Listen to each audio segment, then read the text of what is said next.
1. 72세 30억 당첨. 그런데 웃을 수가 없었습니다.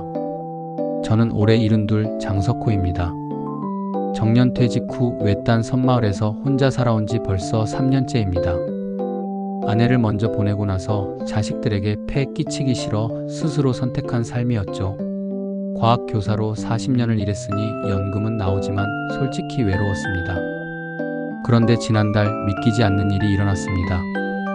마을 슈퍼에서 심심풀이로 산 로또에서 1등에 당첨됐습니다. 당첨금 30억, 세금 떼고 나면 약 21억. 이 나이에 이런 돈을. 처음엔 기뻤습니다. 자식들 생각이 났거든요. 첫째 민수는 대기업 다니지만 애들 사교육비에 쪼들리고, 둘째 예린이는 인플루언서라지만 수입이 불안정하고, 막내 하준이는 카페 운영하느라 대출에 허덕인다는 얘기를 들었습니다. 이 돈으로 애들 빚이라도 갚아주면. 하지만 그날 밤 잠이 오지 않았습니다. 문득 이런 생각이 들더군요. 과연 내 자식들은 돈이 아니라 나를 보러 올까? 40년 교직 생활 동안 수많은 부모와 자식을 봤습니다. 유산 때문에 법정에서 싸우는 가족들, 부모가 살아있을 땐 무심하다가 돌아가시고 나서야 후회하는 자식들.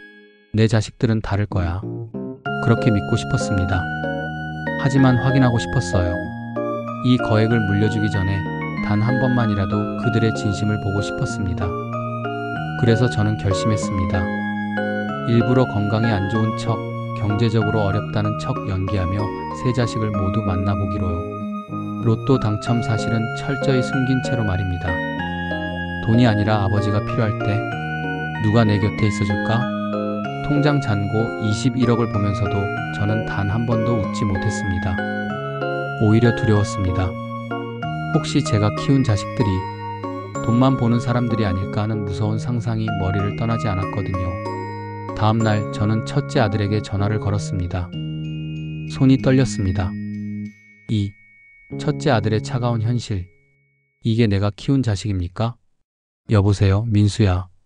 아빠다. 아버지. 무슨 일이세요? 지금 회의 들어가야 해서.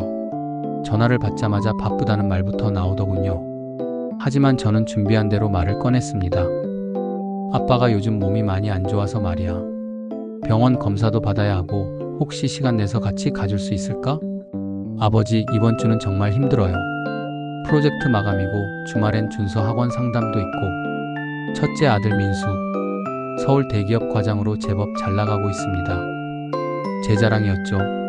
명문대 나와서 대기업 들어가고 좋은 며느리 만나서 손주까지 낳고. 그럼 다음 주는 어때? 아빠가 요즘 어지러움도 심하고 다음 주도 출장이 잡혀 있어서요. 아버지, 병원은 혼자도 가실 수 있잖아요? 요즘 택시도 많고. 제가 병원비는 보내드릴게요. 가슴이 철렁했습니다. 돈을 보내겠다고요? 제가 원하는 건 돈이 아니라 아들이 옆에 있어주는 거였는데. 민수야, 사실 아빠가 경제적으로도 좀 어려워서. 생활비가. 아버지, 연금 나오시잖아요. 그걸로 충분하실 텐데요? 저희도 지금 준서 영어학원이랑 수학학원, 과학실험 수업까지 보내느라 한 달에 200만 원 넘게 나가거든요. 게다가 아파트 대출 이자도 있고. 민수는 20분 내내 자기 사정만 늘어놓았습니다. 회사에서 받는 스트레스, 아내와의 갈등, 자녀 교육비 부담. 제 이야기는 단 한 번도 물어보지 않았습니다. 아버지도 이해하시죠? 요즘 애들 키우는 게 얼마나 힘든지. 준서가 내년이면 중학교인데 특목고 보내려면 지금부터 준비해야 하거든요. 그래, 알겠다. 아빠가 괜한 소리 했네. 그럼 저 회의 들어가 봐야 해서요. 건강 챙기시고요. 뚝. 통화가 끊겼습니다. 저는 한참을 멍하니 핸드폰을 들고 있었습니다. 혹시나 했는데 역시나였습니다. 40년 전이 떠올랐습니다. 민수가 초등학교 4학년 때 갑자기 고열로 쓰러진 적이 있었죠. 한밤중에 업고 응급실로 뛰어갔던 기억. 새벽 내내 병실 의자에 앉아 아들 손잡고 있던 그때. 아빠, 무서워. 괜찮아, 아빠가 여기 있어. 그때 민수는 제 손을 꼭 잡았었습니다. 지금은 통장에 12억이 있는 아버지 손도 잡아주지 않는데 말이죠. 아니, 지금의 민수는 12억이 있다는 것도 모릅니다. 만약 알았다면 태도가 달라졌을까요? 그날 밤 저는 민수네 집 앞까지 갔습니다. 불이 환하게 켜진 30층 아파트를 올려다봤죠. 저기서 아들은 TV를 보고 있을까? 아니면 손주를 재우고 있을까? 발걸음이 떨어지지 않았습니다. 초인종을 누르고 싶었습니다. 하지만 누르지 못했어요. 혹시 폐가 될까봐. 72년을 살면서 이렇게 작아진 적이 없었습니다. 대기업 과장인 아들 앞에서 저는 그저 불편한 늙은 아버지일 뿐이었습니다. 돌아오는 버스 안에서 깨달았습니다.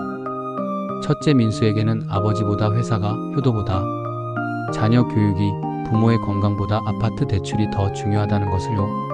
그래도 아직 희망은 있었습니다. 둘째 딸 예린이가 남아있었으니까요. 다음날 저는 예린에게 전화를 걸었습니다. 3.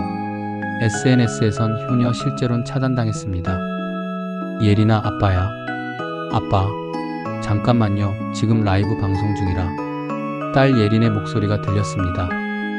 그런데 이상하게도 밝고 경쾌한 BGM 소리와 함께 웃음소리가 들렸죠. 여러분, 제 아버지세요. 깜짝 등장. 아빠, 시청자분들한테 인사 한번 해보세요. 예린아, 아빠가 지금 좀 급한 일이 있어서. 아버지 부끄러워하시네요. 항상 이러셔. 여러분, 우리 아버지 정말 귀엽죠? 그리고는 카메라에서 멀어지는 소리. 예린이 작은 목소리로 속삭였습니다. 아버지, 지금 구독자 3만 명이 보고 있어요. 나중에 전화 드릴게요. 또 끊겼습니다. 둘째 딸 예린. SNS 인플루언서라고 합니다. 팔로워가 몇십만 명이라고 자랑하더군요. 솔직히 저는 그게 뭔지도 잘 모릅니다. 하지만 한 가지는 알았습니다. 딸이 인터넷에서 제 이야기를 자주 한다는 것을요. 이번 기회에 한번 찾아봤습니다. 마을 청년에게 부탁해서 예린의 SNS를 보여달라고 했죠. 장예린의 힐링 브이로그 마이너스 아버지와 함께한 소중한 추억. 72세 아버지를 위한 건강식 만들기. 혼자 사시는 아버지께 깜짝 선물. 영상 제목들이 죄다 이렇더군요. 한 영상을 클릭했습니다. 예린이 웃으며 말했습니다. 여러분, 오늘은 제가 아버지를 위해 특별한 요리를 준비했어요. 아버지는 지금 섬에서 혼자 사시는데 정말 걱정이 많거든요. 영상 속 예린은 눈물까지 글썽이며 저를 걱정했습니다. 댓글에는 효녀다, 이런 딸 있으면 소원이 없겠다는 말이 가득했죠. 하지만 저는 알고 있습니다. 그 영상을 찍은 날 예린은 일시간 만에 돌아갔다는 것을, 음식은 배달시킨 거였다는 것을, 사진만 찍고 가져가 버렸다는 것을요. 가슴이 답답했습니다. 3일 후 예린에게 다시 전화했습니다.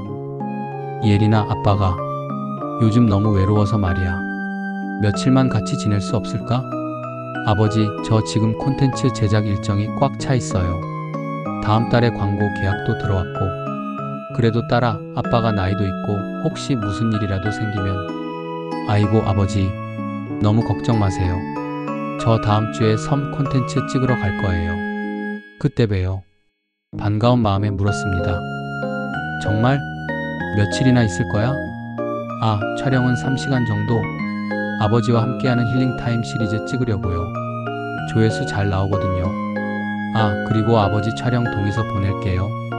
서명해 주셔야 해요. 촬영 동의서? 네. 초상권 때문에요. 요즘 엄격하거든요.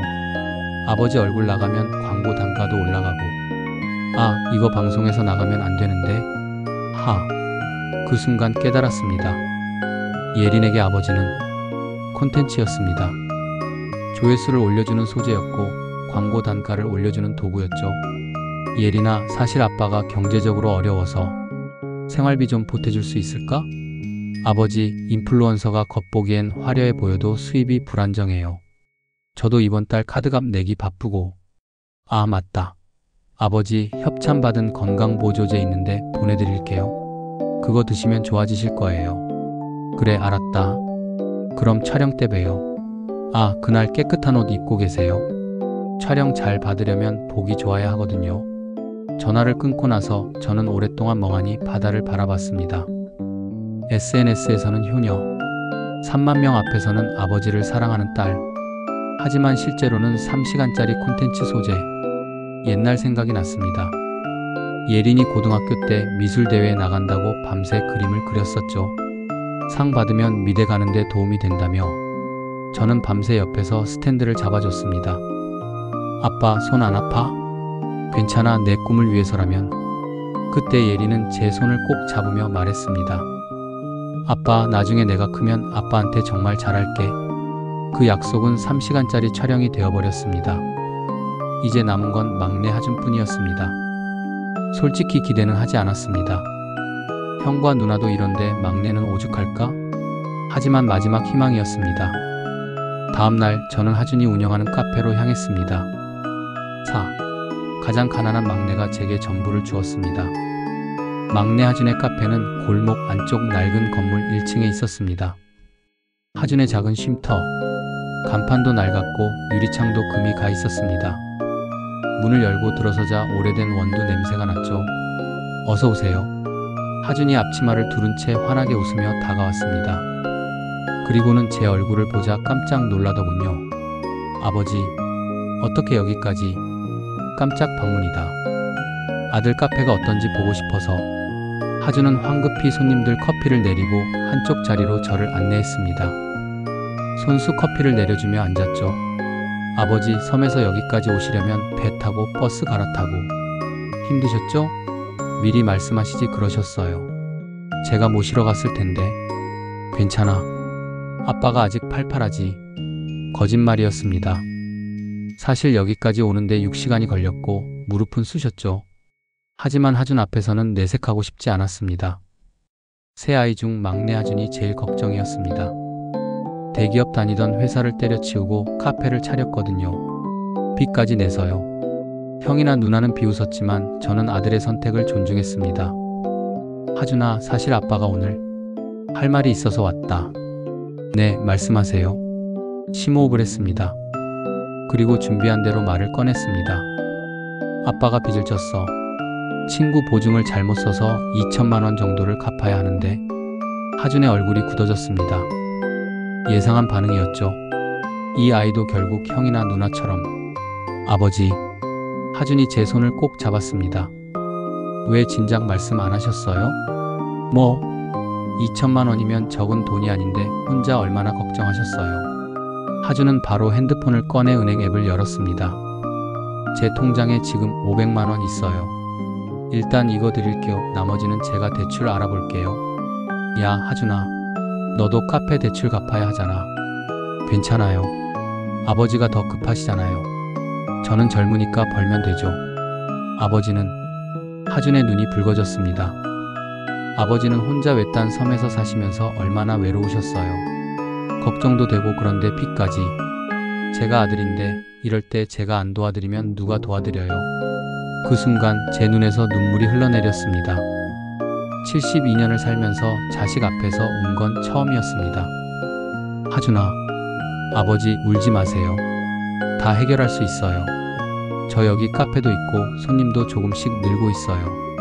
며느리도 파트 구했고요. 2천만 원 우리가 같이 갚아요. 너 형이랑 누나한테 도움 못 받겠니? 하준이 씁쓸하게 웃었습니다. 형은 바빠요. 누나는 뭐 SNS 찍을 때나 저 찾죠. 괜찮아요. 저 혼자서도 할 수 있어요. 그리고는 다시 제 손을 잡았습니다. 아버지, 사실 제가 부탁 하나만 해도 될까요? 뭐? 섬에서 혼자 사시지 마시고 저희랑 같이 사시면 안 될까요? 뭐라고? 집이 좁긴 한데 작은 방 하나 있어요. 아버지 모시고 싶어요. 며느리도 찬성했어요. 아버지 혼자 계신 거 저희 부부가 너무 걱정돼서. 하준아, 아빠가 짐이 될 텐데. 하준이 고개를 저었습니다. 아버지, 제가 20대 초반에 사업 실패했을 때 기억나세요? 아무도 안 도와줬어요. 형도 누나도 다들 제 꼴 보기 싫다고 했죠. 그때 아버지 혼자 2년 동안 저 먹여 살리셨잖아요. 그때 일을. 아버지가 돈보다 중요한 게 가족이라고 하셨어요. 그 말 평생 안 잊어요. 하준이 눈물을 닦으며 말했습니다. 저한테 아버지는 짐이 아니에요. 제 인생의 전부예요. 형이나 누나는 아버지를 버릴 수 있어도 저는 절대 못 버려요. 그날 밤 하준의 좁은 집에서 잤습니다. 며느리는 다음날 새벽 5시에 일어나 미역국을 끓여줬습니다. 아버님, 여긴 식당 물가가 비싸서 항상 집에서 해 드실게요.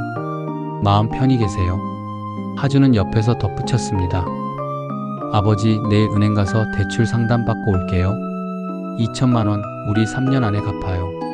걱정 마세요. 저는 그제야 깨달았습니다. 12억이 있는 사람은 외면하고 500만 원밖에 없는 사람이 전부를 내놓는다는 것을 그날 밤 저는 결심했습니다. 로또 연금 12억, 매달 들어오는 700만 원 모두 하준에게 주기로. 5. 21억 상속 발표 후 첫째와 둘째가 미쳤습니다. 자식들아, 오늘 다 모인 이유가 있다. 하준의 집 거실, 세 남매가 모두 모였습니다. 민수는 불편한 표정이었고 예리는 핸드폰만 만지작거렸죠.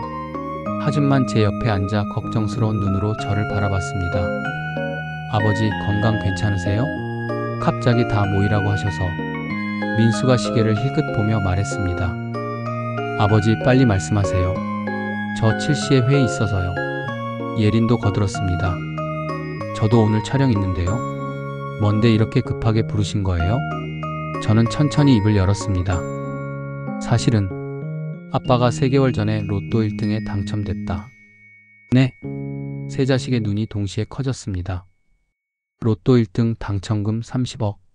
세금 떼고 21억이 통장에 들어와 있다. 순간 거실이 조용해졌습니다. 민수가 먼저 소리쳤습니다. 아버지, 21억이요. 그럼 그때 제가 생활비 어렵다고 했을 때. 그래, 아빠는 이미 통장에 21억이 있었지. 예린의 얼굴이 새하얘졌습니다. 그럼 제가 협찬 건강보조제 보내드린다고 했을 때도.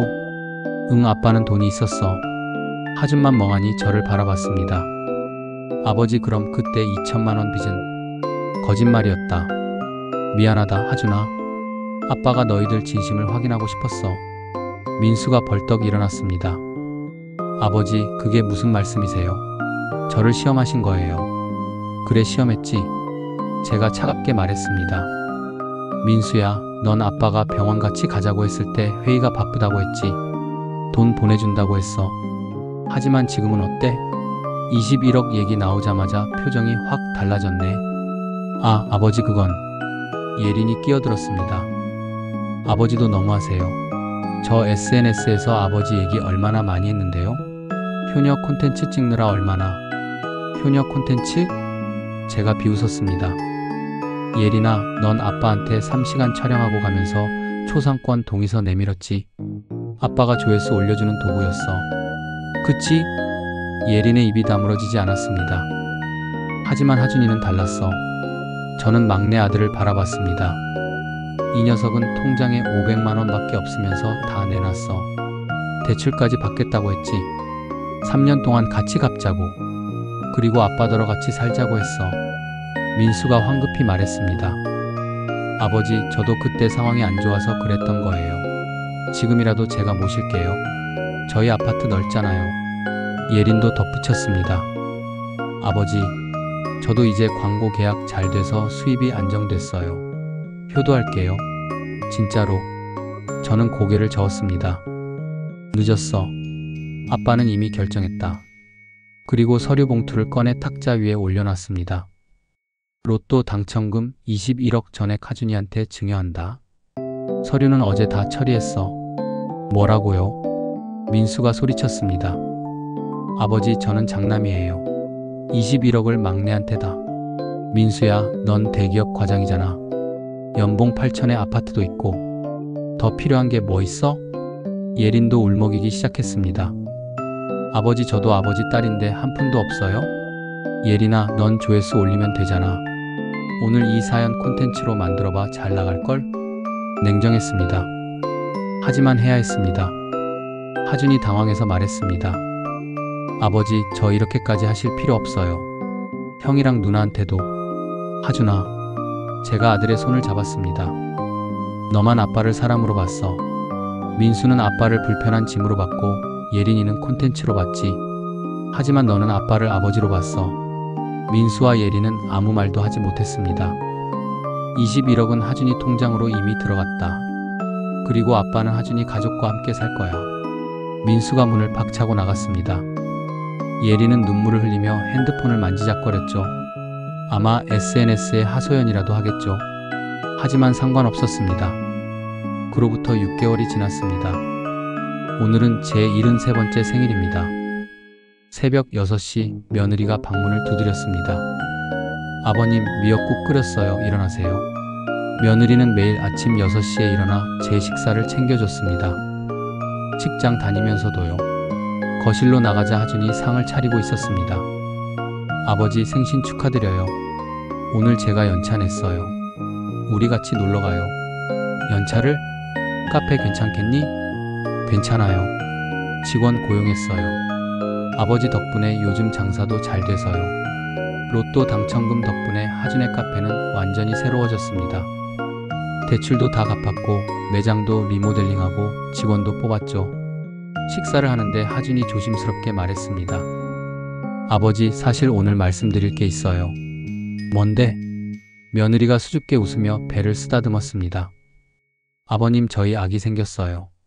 숟가락을 든 제 손이 멈췄습니다. 정말이냐? 네, 3개월 됐어요. 내년 봄에 태어날 거예요. 눈물이 났습니다. 73년을 살면서 이렇게 행복한 적이 있었나 싶었습니다. 할아버지가 되시는 거예요, 아버지. 하준이 제 손을 꼭 잡았습니다. 아들이든 딸이든 저희 아이한테 아버지처럼 살라고 가르칠게요. 돈보다 사람이 중요하다고, 가족이 제일 소중하다고. 그날 저녁 하준은 저를 데리고 작은 텃밭으로 갔습니다. 아버지, 여기 보세요. 아버지 오시고 나서 제가 만든 거예요. 상추, 고추, 토마토, 작은 텃밭이었지만 정성이 가득했습니다. 아버지랑 같이 가꾸려고요. 우리 아기 태어나면 같이 농사 지으면서 살아요. 72년 동안 과학교사로 살았습니다. 가르치는 것이 제 인생이었죠. 하지만 이제 알았습니다. 진짜 가르침은 교과서에 없었다는 것을. 진짜 부자는 통장 잔고가 많은 사람이 아니라 가족을 사랑할 줄 아는 사람이라는 것을. 그리고 진짜 효도는 SNS에 올리는 사진이 아니라 매일 아침 끓여주는 따뜻한 미역국 한 그릇이라는 것을. 21억의 민수도 예린도 원망했겠죠. 하지만 저는 후회하지 않습니다. 돈은 결국 숫자일 뿐이니까요. 진짜 유산은 사랑입니다. 여러분, 이 사연 어떠셨나요? 댓글로 의견 남겨주세요. 구독과 좋아요도 부탁드립니다.